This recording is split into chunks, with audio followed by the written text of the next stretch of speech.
Ayan guys, so hello po guys. So nandito na naman po yung ating YouTube channel ko. So ngayon pala guys ay may ginawa na naman tayo ulit na isang araw na darts na naman. So ayan po, ayan guys. So magkakapareho na naman silang tatlo.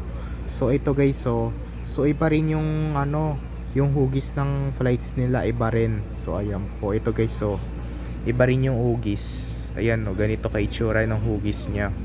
Tsaka ito yung isa. Ayan, iba rin yung hugis. Ito rin yung isa, iba rin yung hugis. Ayan.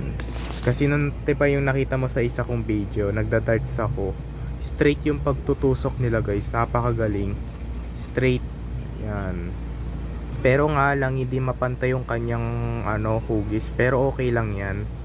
So ito guys yung ayan, tiga lang ayusin natin, post mo na nga na. Ayan na, ayos na. So ito yung darts, parang totoo, no? Yan, nakita nyo. So wag na muna natin to ite-testing sa video. So kasi gaganin na tinesting natin grabe straight yung tusok niya straight yung pagkakatama niya. So ayan po, yan, iba yung darts. So eto guys, ayan lang, hindi to plastic. Yung flights nila hindi plastic, papel. Sa bond paper to nagagawa. Ito yung flights ng nila, flights. Sa papel to, sa bond paper yan gawa. Yan. Yan, so ang date na rin po ngayon na it's February 26, it's Wednesday. So bye, yun lang.